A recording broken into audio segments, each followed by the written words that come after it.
Hello. Events in recent days have just been coming one after another. There's a lot that could be brought up. Just the story with the tomahawks is worth mentioning. And there's plenty more that's different and interesting. But I'd like to say something fundamentally important. In fact, I want to discuss only that. Here's what it is. Why did Putin?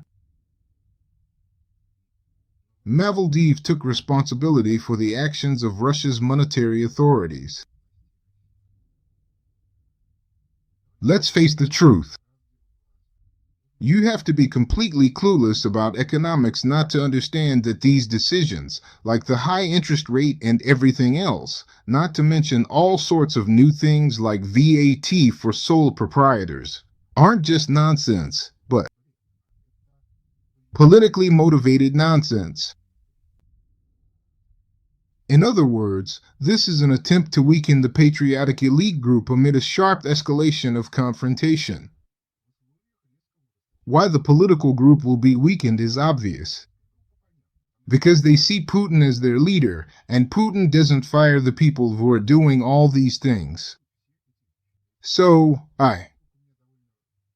Since I have quite a few correspondents, I can say that there are practically no people who praise these changes.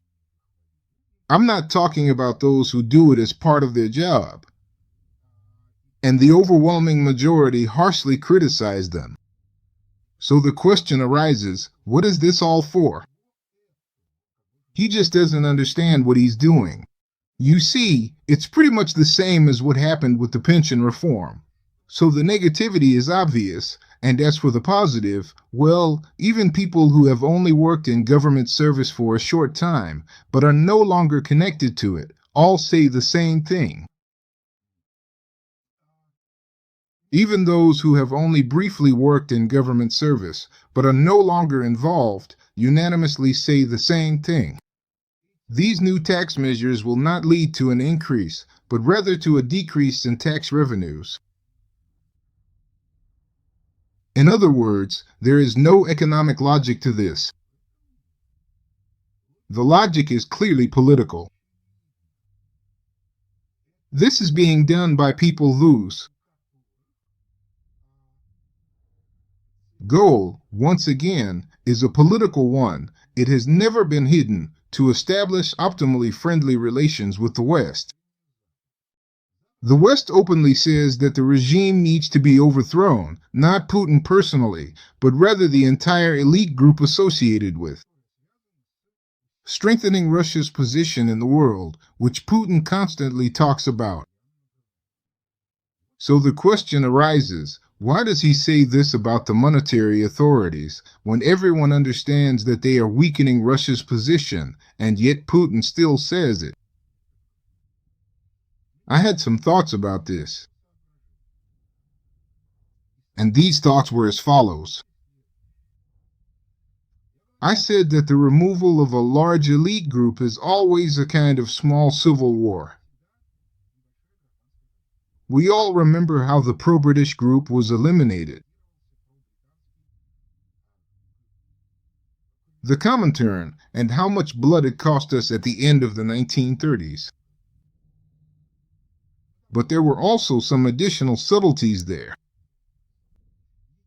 If we look at the current situation, we see that we have pro-British groups of influence, pro-American groups of influence, and even, oddly enough, pro-Turkish and pro-Azerbaijani groups, which is just plain ridiculous, and some others as well.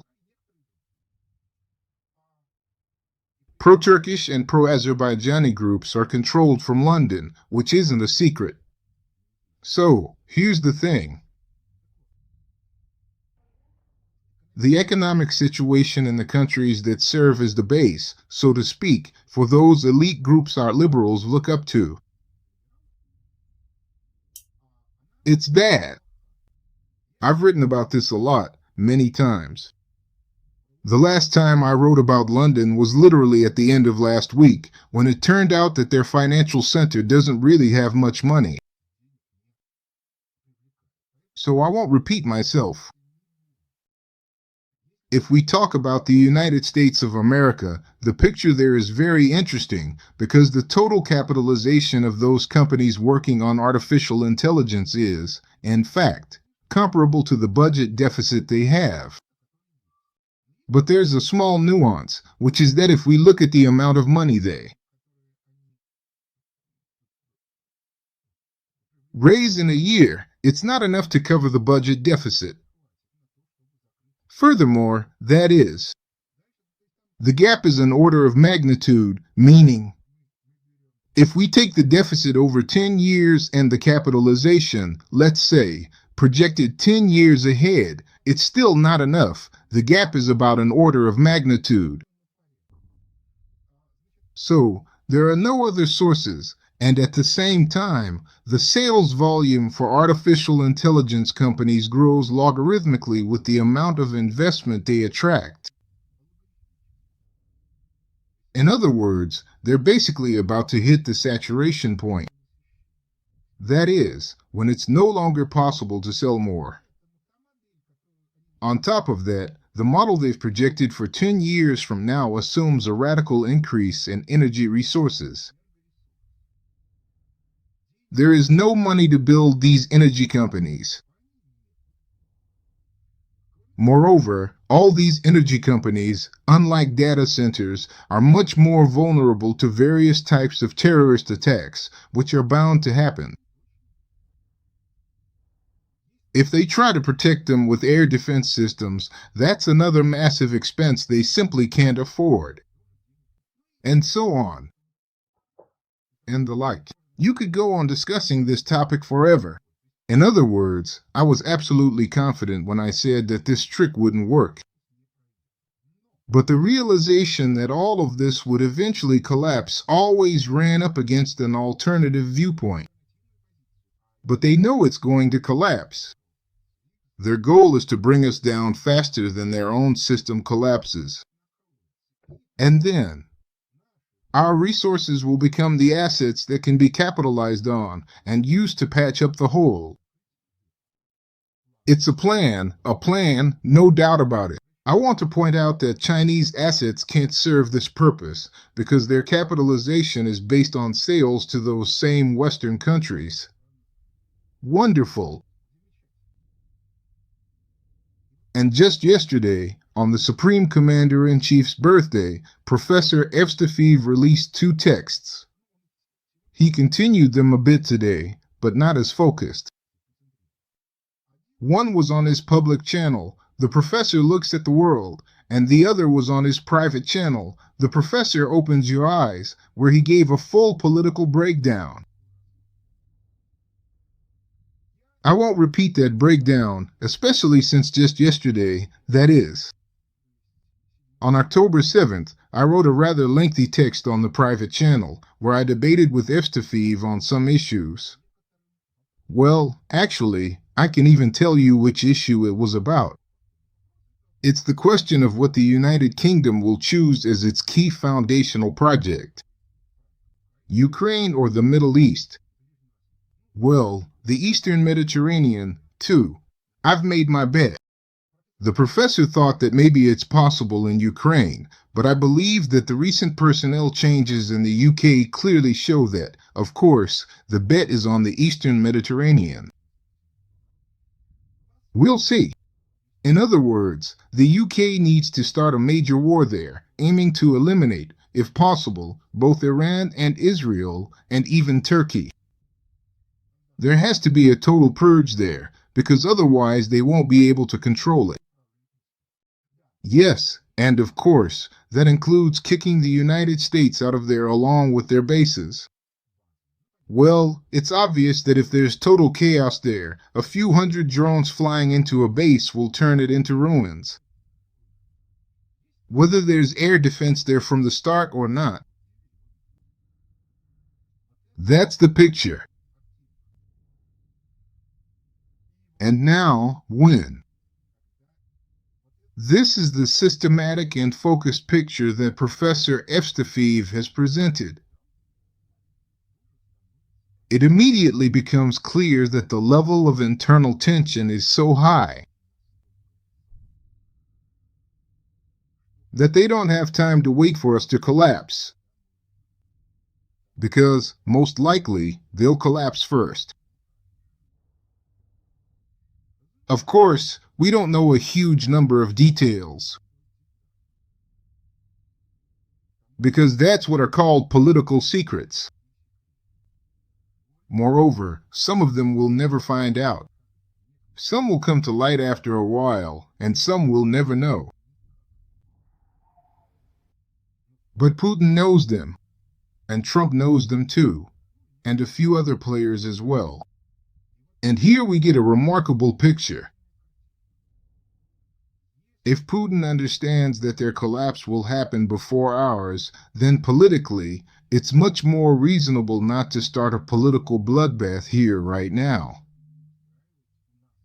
Because starting a political bloodbath here would be incredibly costly, both for the country and for many innocent people who will inevitably be crushed by this machine. As they used to say in the 1930s, when you chop wood, chips fly. There will be a lot of chips flying. And if this system collapses, then a significant number of its appointees will simply disappear naturally due to a complete lack of support. In other words, the decision Putin made to take responsibility for all this mess actually means the following. You don't need to tell me for the 25th time that they're saboteurs. I already know that without you. But the moment when we change economic policy will be decided by me based on political expediency. Because my task is to minimize the negative consequences. And you are economic actors operating in Russia. Of course, you calculate the economic consequences for yourselves well, but you can't predict the political consequences for the country. We can't, even I can't. I have a general sense of the scale, but I can't speak to the details. Yesterday, I was very pleased by 2 articles written by Professor Evstafiev. Well, I can't do that. I'm not a political scientist, so while I understand the intensity and scale of the confrontation, I don't know the specific details. In theory, maybe I could figure it out, but that would require really digging into it. But by the time I got into it, the situation would have already moved on, and by then, as they say, it would already be part of the story. That's why I highly recommend everyone read these 2 texts. Or at least the one that's available on the public channel. And on the closed channel, you can also read my text, which is a commentary on her piece. But overall, I want to say that understanding what Putin is doing is absolutely essential. And in this particular case, this understanding shouldn't be seen as him believing in this team and being absolutely convinced that they're doing everything right, but rather as a message to everyone, dear friends, that I will choose the time and place myself, once again, based on political expediency. That's the picture we end up with. Thank you. I appreciate your attention.